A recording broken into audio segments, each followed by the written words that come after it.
Good afternoon, everyone. Lawrence here, Mosaic Workshops. A little bit late again. You think I'm here the whole day, that I would be able to get in on time. Okay, this is going on from the live this morning, just giving you an overview of the upcoming workshops and the manual that will be out tomorrow. Quick reminder, if you want to know anything about geometric mosaics, if you've got any questions, pop a comment in, and whatever you say in there, obviously I'll answer them, but you'll also go in a drawer, and I will be mailing out a couple of free copies of the geometric intro when that comes out on Monday. So let's, no further ado, let me just share my screen. I see I keep doing this and I will get better. Okay, so let me find my Google Docs stuff. No, not that one.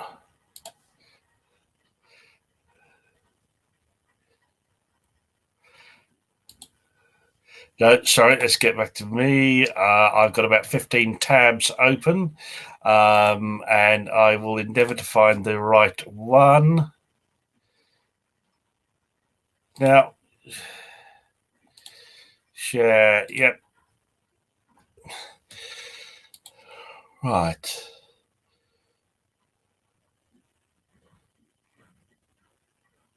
No, I don't want that. That's the one. Okay, right, okay. First one is, this is the workshop where, have I gone full screen? Yep, this is what we're going to be doing, the workshop. The first set is up in Edinburgh at the beginning of April. I think it's first, second, and third. On the first day, it will be identify the patterns. This is the manual that's coming out.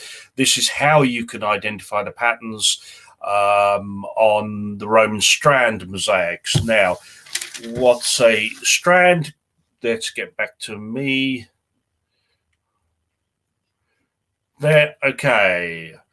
This one here, you can see this is a Solomon's knot. Look at this. Solomon's knot pattern, and you can see part of the tesserae have been drawn in. A strand is a line of black either side of 2 or 3 lines of color. Sometimes the colored lines are all just white, but generally this is what you'll get. This is a strand. This is essentially like a plait. You get them as borders, you get them as patterns. Now, this one here you can see is a Solomon's knot. And the way that we do it to break these patterns down, it's the same every single time. All you need to start with is 4 lines. So, see here, you've got, let me get that in focus and the right way up and not off camera. There you go. Okay, so you've got 4 lines. You have a vertical line, you have a horizontal one, you have 2 diagonal lines. Now, you do that with any of the strand patterns, okay? And that is a start of how you break it down. And that's exactly the same thing as I do every time.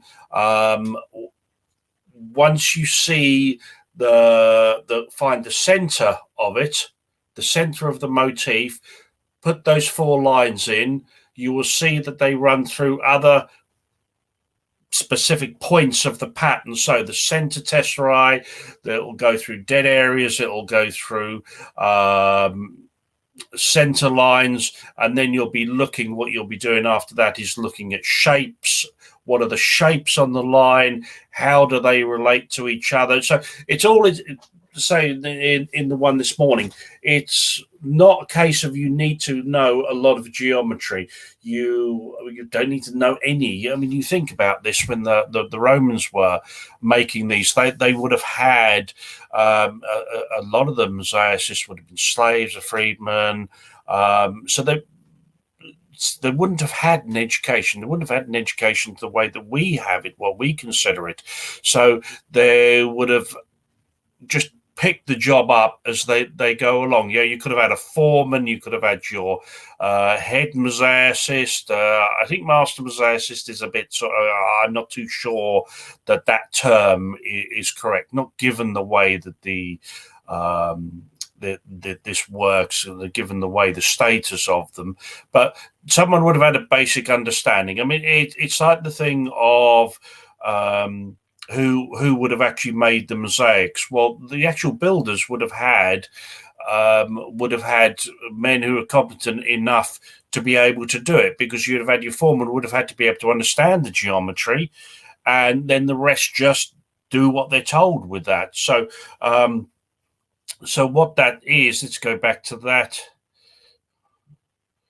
there. So this one is identify the patterns. You identify the patterns in a specific way. You use the same way every time. Now, once you've got this and you apply to all of them, you apply to the strand patterns to start with, because they're the easiest ones to see. And then as you get more comfortable with that, then you can apply it to the others. But it's always the same. Start off with the 4 lines. Vertical line, horizontal line, then 2 diagonal lines. Now, if you have a border,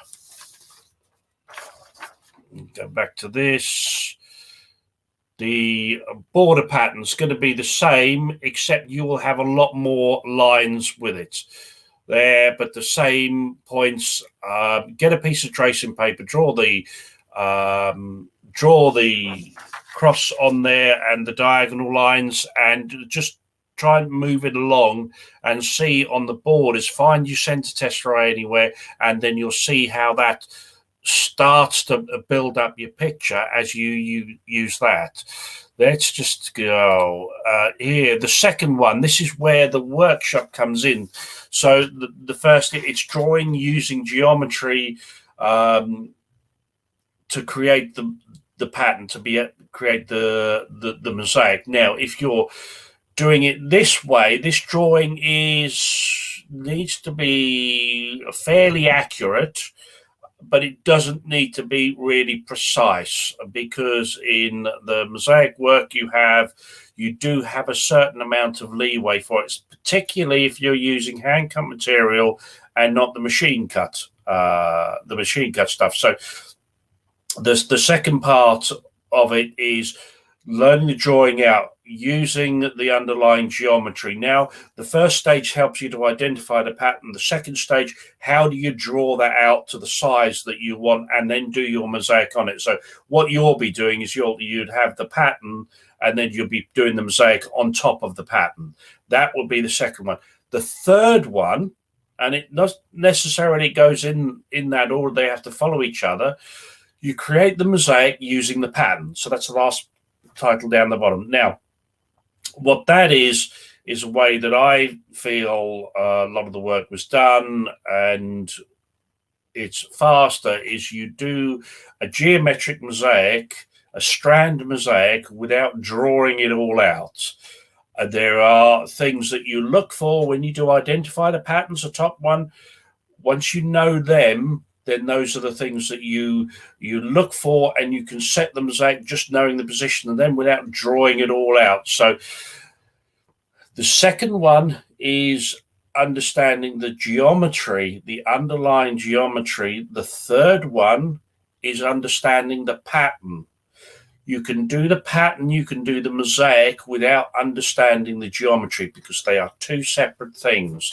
And again, this goes through the manual that's coming out is identifying the patterns. The first part, the building block of this, and then it leads on to the other 2. So just another quick run through on those. What I want to get on is a photo.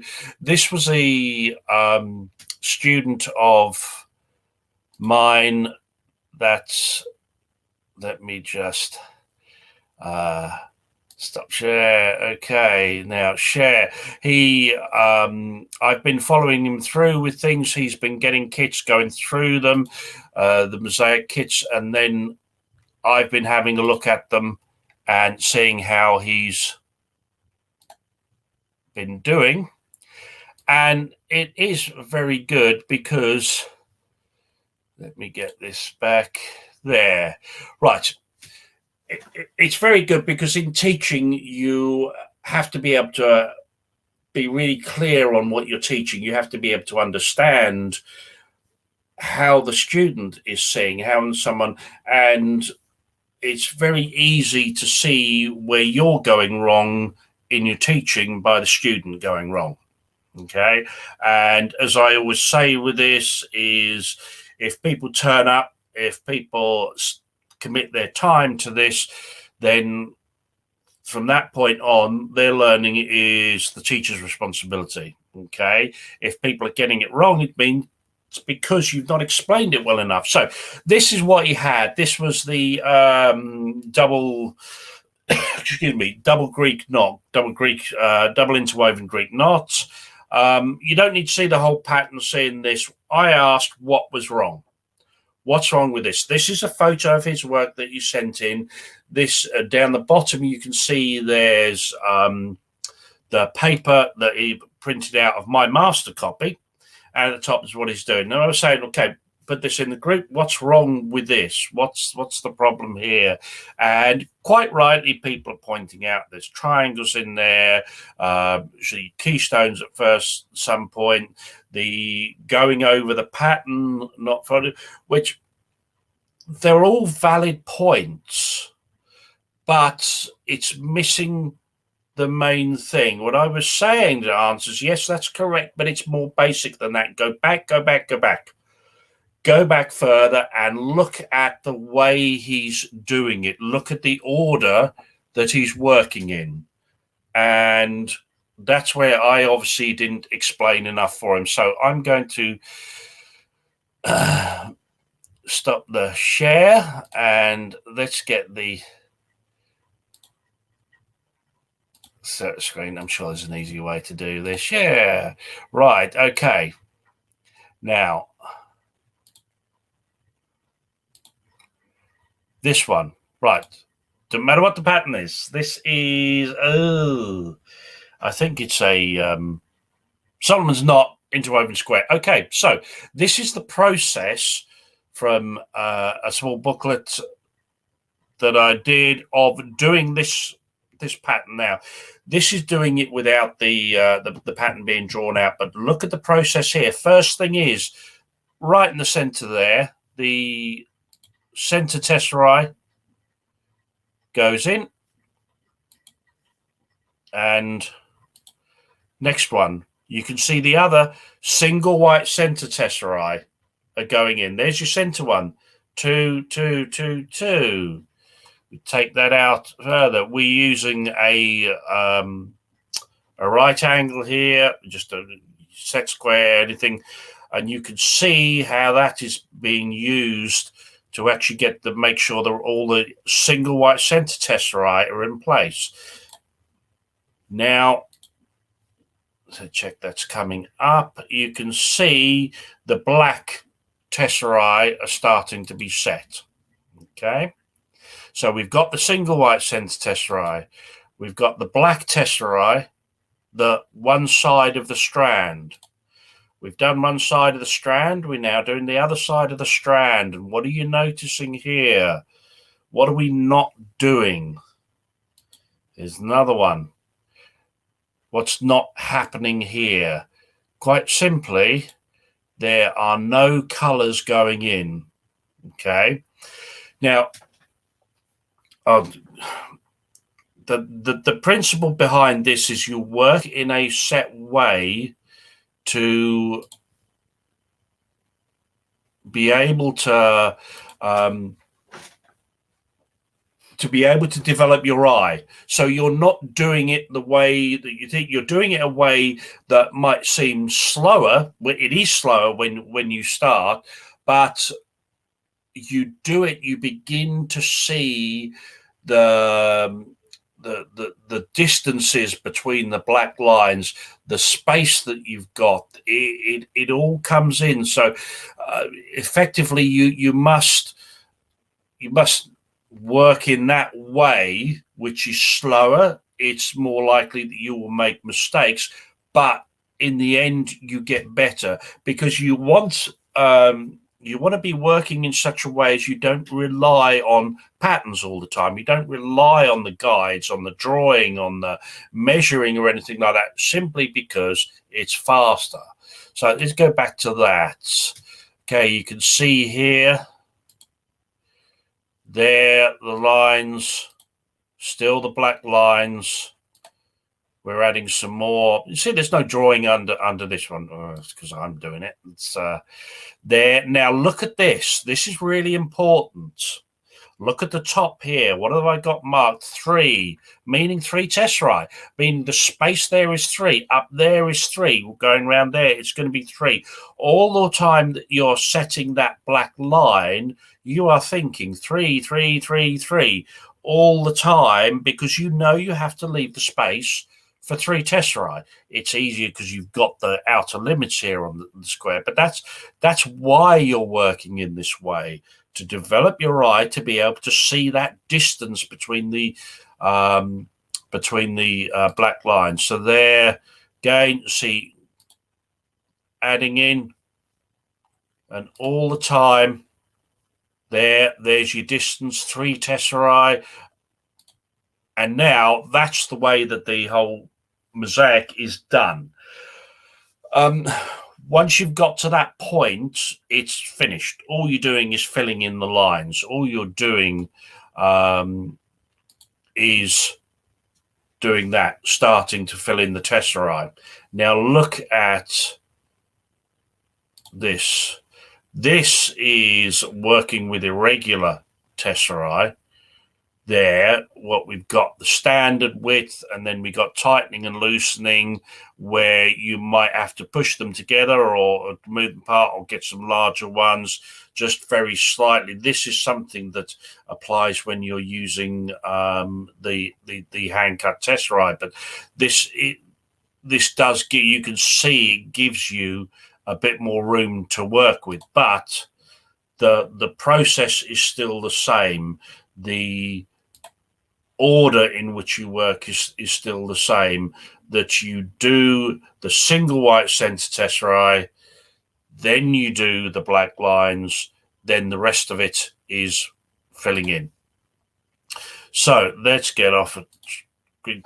So like I say, it's something that is a longer method. It takes more time, but when you get it right, it means you've got the eye in for that, and you can start seeing exactly the same way as a tiler who's been doing his job for a few years can walk into the bathroom and the customer says, I want this whatever tile in here, and he's going to have a fairly good idea just by looking at the bathroom how many square meters or square feet that he's going to need. So when you're looking at these things, when you're trying to think, or if something's gone wrong, you've got to go back. You've got to go back to the start. You've got to do your what am I trying to show? Where's my line? And then if neither of those are working, then you go back to the point where you can see it's working. So that means taking tesserae off of the base, off of the board. But with something going wrong, something's not quite right, you've got to keep going back in the process to find out where you've gone wrong. And once you can do that and apply that consistently, then you will see it makes a huge amount of difference to your work. So thanks very much for your time. I will be I'll figure out another way you do the people to put their names in the hat some way, and you can win. There's a couple of copies going to be going out of the first manual, the deciphering, and there is a possibility that I'm going to have a fairly basic app built for it. The idea is you download it onto your phone when you're in a museum, when you were allowed to go back into them again, that you can just flick that up, look up the patterns that you're seeing, and then you will see the geometry there and be able to work out the what you're seeing and be able to understand what the geometry is underneath. And then that will be able to give you an idea. You can sort of think of the standard of work. You can think how it was put together. But anyway, this is all the things, and the dates for the workshop. The first lot up in Edinburgh, 1st, 2nd, and 3rd, and then the other 4. There'll be another 3 like that in different parts of the UK. I don't know when we're going to be flying around again, but that will all be online for you to look at, and then we will be having access online for people as well. So thanks very much. Enjoy your evening.